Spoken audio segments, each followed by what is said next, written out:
Mesdames et messieurs, bonjour et bienvenue à l'Infocité de la mi-journée sur la 95.2. Infocité, le journal de l'info de proximité sur la 95.2. Bientôt un mois après les examens du diplôme d'études fondamentales DEF, les candidats impatients attendent les résultats. Si certains sont souciés, d'autres sans trop d'espoir vaguent paisiblement à leurs préoccupations. Tanavet Sangaré est allé à la rencontre de plusieurs candidats du DEF à Bamako. Découvrez les réactions en début de ce journal.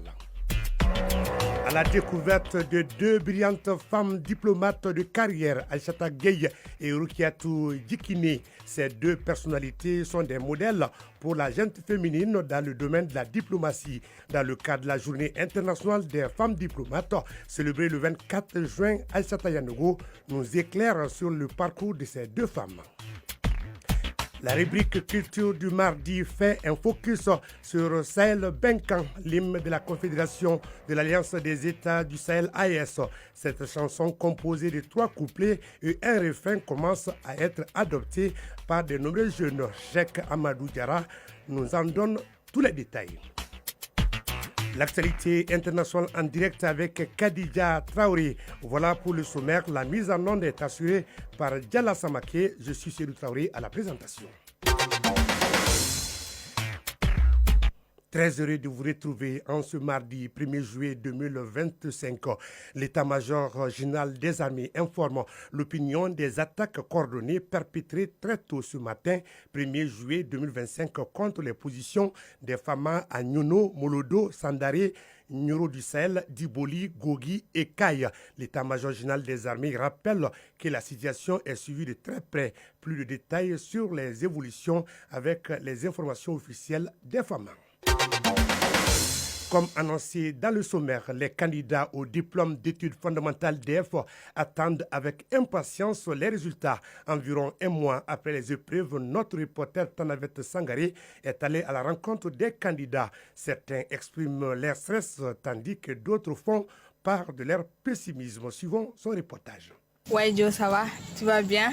Ça bouge. Qu'est-ce qu'il y a? Je suis vraiment inquiet pour les résultats du DEF. Et toi? Pareil pour moi aussi. Angoisse, peur ou panique, ce sont là quelques sentiments qu'affichent depuis des semaines les candidats du DF, session de juin 2025. Ibrahim Tankara, candidat. Je suis tellement stressé par cette attente. Fatoumata Keita, candidate. J'ai hâte de connaître les résultats. Salif Koulibaly, candidat. Je ne tiens plus en place. J'espère que tout ira bien. Contrairement à ces candidats, Moussa Sidibé et Fifi Kone sont sans crainte et qui sont pourtant à leur 3e tentative. J'aimerais vendre dans la boutique de maman ou être une vendeuse de poissons au marché. Je ne voudrais pas que les résultats soient proclamés car je sais que je n'ai pas bien travaillé. En attendant la proclamation des résultats du diplôme d'études fondamentales de l'année 2025, le suspense est présent et l'attente devient longue. Et oui, bonne chance aux candidats. Parlons à présent de la diplomatie, un domaine où les femmes passionnées prennent de plus en plus de place. Longtemps dominé par les hommes, le secteur diplomatique compte aujourd'hui de nombreuses femmes engagées. Dans le cadre de la Journée internationale des femmes diplomates célébrée chaque 24 juin, notre reporter Aïssata Yanogo met en lumière le parcours de deux femmes diplomates remarquables. Il s'agit de Aïssata Gueye et de Rukiatou Djikine. Suivons leur histoire. Deux femmes, deux générations, deux parcours, une même passion, la diplomatie. Âgée d'une trentaine d'années et mère de 3 enfants, Aïssata Gueye est conseillère technique au ministère des Affaires étrangères et de la coopération internationale. Elle est chargée des questions multilatérales de la diplomatie culturelle, un poste qu'elle occupe depuis novembre 2024. La diplomatie, c'est l'art d'entretenir des relations entre les États, de prévenir les conflits et également de gérer les conflits à travers le dialogue. Et ce sont les parents qui ont un peu guidé mes pas. La diplomatie, c'était un choix de mon mari. Avant d'être conseillère technique, Aïssata Gueye a travaillé à l'ambassade du Mali à Bruxelles de 2015 à 2022. J'ai été 3e conseiller à l'ambassade du Mali à Bruxelles. Je couvrais un peu les questions juridiques Afrique et je couvrais les Pays-Bas. La trentenaire n'est pas venue dans la diplomatie par hasard. Elle a subi plusieurs formations en lien avec cette fonction. J'avais une maîtrise en droit. J'ai eu la chance de me former à travers plusieurs formations. Lors de mon séjour à Bruxelles également, j'ai pu faire mon master 2 en droit international. Il faut être brave et courageuse quand on évolue dans la diplomatie. Aux jeunes femmes et aux jeunes filles, c'est vraiment de se former. Je les invite à venir massivement à faire le concours. On est un sous-effectif. Au niveau des affaires étrangères, il n'y a pas assez de femmes. En plus de Aïssata Gaye, Rokiatou Djigine, septuagénaire, ancienne ambassadrice, nous le confirme. J'ai travaillé aux affaires étrangères pendant 38 ans et 2 mois, parce que c'est à partir du 24 octobre 1977. Et je suis allée à la retraite à partir du 31 décembre 2015. Si de nos jours, il faut passer au concours de la fonction publique pour gravir les échelons des services de l'État, tel n'était pas le cas autrefois. Rokiatou Djigine. À notre époque, il n'y avait pas de concours de la fonction publique. Il y a des filières qui étaient demandées par les services. C'est sur demande des affaires étrangères. Ils avaient demandé un sortant de l'ENA, un économiste. Alors, c'est tombé sur moi. Toute ma promotion, j'ai été la seule affectée aux affaires étrangères. Elle a parcouru plusieurs pays. J'étais l'ambassadeur du Mali en Afrique centrale avec résidence à Libreville. Je couvrais 10 pays de l'Afrique centrale. Le Gabon, le Tchad, les 2 Congos, Cameroun, le Rwanda et le Burundi, la Guinée équatoriale, Sao Tomé et Principe. J'étais ambassadeur avec 3 conseillers. Durant sa carrière de diplomate, Rokiatou a su concilier le foyer et le travail grâce au soutien de ses collègues. J'ai eu un mari qui était très compréhensif, une famille qui était compréhensive également. J'étais avec des anciens, ils m'ont aidé. 2 femmes, 2 époques, une même vocation, celle de la diplomatie. Une fonction qu'elle mène avec honneur et courage. De quoi inciter d'autres femmes à s'engager dans le domaine. Culture. Toutes nos cultures sur la chaîne 2. Et oui, en plein pied dans notre page rubrique culture de la chaîne 2. Sahel Benkan est le titre de l'hymne de la Confédération Alliance des États du Sahel AES, lancé il y a quelques semaines à peine. Ce hymne commence déjà à être adopté par les mouvements de jeunes pour la citoyenneté. Le Centre national de promotion du volontariat a récemment procédé à la montée des couleurs de l'AES, composée de 3 couplets et un refrain. Sahel Benkan véhicule un message fort. Cheikh Amadou Diarra nous donne plus de détails. Hommage au peuple du Sahel, héritier des grands empires. Le drapeau de l'AES flotte au rythme de Sahel Benkan, l'hymne de la Confédération AES. Que tes richesses te reviennent et que scintille l'esprit fertile de l'Afrique. Depuis son lancement il y a quelques semaines par les présidents de la Confédération simultanément, les mouvements de jeunes citoyens de nos 3 pays s'attellent à s'imprégner de Sahel Benkan. Au Mali, au quartier général du Centre national de promotion du volontariat CNPV, ils sont une trentaine de volontaires à former un arc de cercle autour des mâts, tous dédiés et engagés à connaître par cœur Sahel Benkan.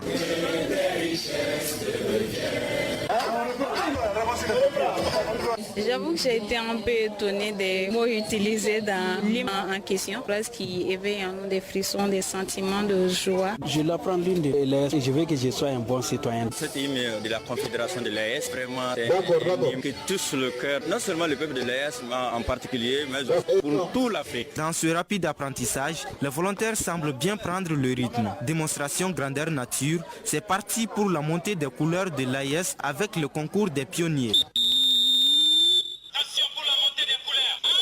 Peuple de l'AES, peuple d'Afrique, de ténacité, de sang et de sueur, tu écriras l'histoire, que fiers de leur passé, tes enfants forgent le présent. Revenons sur l'essence de Sahel Benkan. Au-delà d'une simple chanson, il évoque l'histoire des 3 pays de l'AES. Dans l'hymne, vous avez 3 couplets. Ils ont pour but d'éveiller la conscience des peuples de l'AES. Dr Mamadou Guindo, constitutionnaliste. Quand vous prenez le premier couplet, il fait un rappel. Le second couplet nous incite. Le troisième couplet nous dit les chemins à emprunter pour arriver bon port. L'hymne en question efface les frontières entre ces 3 pays pour nous démontrer que l'AES désormais est... S'agissant de l'intitulé L'intitulé de l'hymne, le juriste dira que c'est un concept renvoyant à une charte d'unité. La devise est « un espace, un peuple, un destin ». Des mots qui expriment la volonté du peuple AES d'aller dans la même direction et c'est dans le refrain qu'on retrouve cet esprit. La devise reflète la confédération. La devise reflète l'engagement pris par les trois chefs de l'État. La devise reflète une confédération, une union qui veut prendre son destin en main. Sahel Benkan est un credo galvanisateur pour le peuple de l'AES. Chaque vers et prose appelle à l'esprit fédérateur afin de faire briller le drapeau de l'AES au firmament des étoiles. Soldats sont tous déterminés, résilients. Et oui, merci à Cheikh Amadou Diarra pour ces informations sur Sahel Benkan, l'hymne de l'AES. Et oui, dans le même registre culturel, donc la Cité des enfants vient d'accueillir la 7e édition de la Nuit culturelle de Gabiro, initiative de la coordination des jeunes de Gabiro et sympathisants. Cette activité vise à raviver les traditions et à renforcer les liens entre les fils et filles de Gabiro vivant à Bamako. La soirée a été placée sous les signes de la diversité, de l'identité culturelle et de la solidarité envers les habitants du village. Suivant ce compte rendu de Mohamed Bari. C'est dans cette ambiance festive que s'est tenue la nuit culturelle de Gabiro, une initiative portée par les jeunes originaires de ce village situé dans la région de Gao. Gabiro, riche de sa diversité ethnique, Songwe, Touareg, Arabe et Peul, a vivré à travers ses fils et filles vivant à Bamako. Ils ont magnifié la culture de leur terroir. Mohamed Touré, président de la commission d'organisation. Les autres années, on l'organisait juste pour faire la promotion de la culture gabiroise. Mais cette année, on a deux principaux objectifs derrière. Le premier, c'est vraiment de faire la promotion de la culture gabiroise.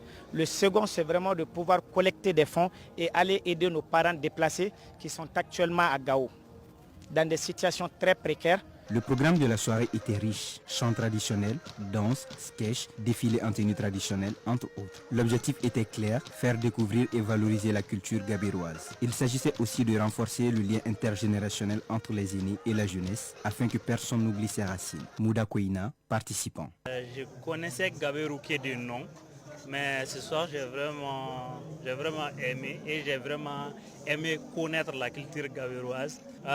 J'ai découvert la musique, les tenues et surtout le sketch qui a vraiment un sens, qui est vraiment de garder sa culture près de soi.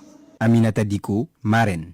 C'est une soirée qui permettra aux enfants de Gabiro qui sont nés à Bamako de renouer avec les racines. Donc je ne peux que leur réitérer mes encouragements et je leur dirai que je serai toujours là pour eux. À travers cette initiative, les jeunes de Gabiro prouvent qu'on peut vivre loin de son terroir sans jamais oublier ses racines. Culture. Toutes nos cultures sur la chaîne 2.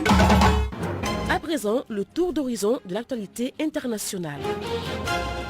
Nous recevons Khadija Traoré pour le développement de l'actualité internationale. Bonjour Khadija. Bonjour Seydou. Alors, au Togo, il y aurait de nombreux blessés, voire des morts dans les rangs des manifestants.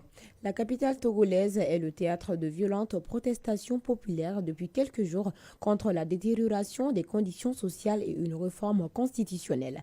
Les autorités togolaises n'ont fourni pour l'instant aucun bilan officiel. Elles ont plutôt nié que ces décès soient liés aux troubles. Situation RDC-Rwanda, un chronogramme de 4 mois pour l'accord de paix.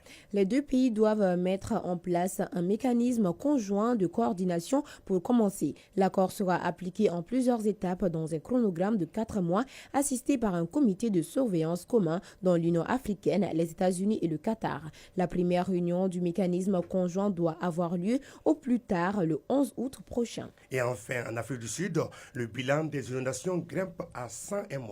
En effet, c'est le bilan officiel des pluies torrentielles qui ont durement frappé mi-juin plusieurs zones de la province du Cap-Oriental en Afrique du Sud. Dans les districts les plus touchés d'Ortambo et d'Amatol, ces intempéries ont provoqué des glissements de terrain et ont contraint des centaines de familles à quitter leur maison. L'état de catastrophe nationale a été décrété par les autorités afin d'apporter une réponse à la hauteur des dégâts causés par les crues. C'est tout, c'est tout.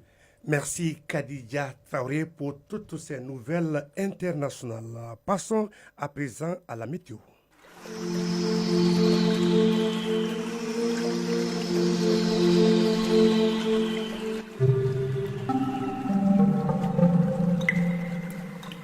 À 12h passées de 15 minutes, le thermomètre affiche à Bamako et ses environs une température de 28 degrés Celsius avec une maximale attendue de 31 degrés Celsius. Le soleil se couchera aujourd'hui à 19h01. Point final à cette édition. Adam et Apolline, toutes deux de la famille Koné, ont réalisé cette édition. La mise en onde a été assurée par Diala Samake et la mise en ligne par Badji Touré. À la coordination éditoriale, Djefa Djara et Nyanya Aliou Traoré. L'équipe du journal des sports se prépare pour toute l'actualité sportive sur la 95.2. Bonne suite des programmes à notre compagnie.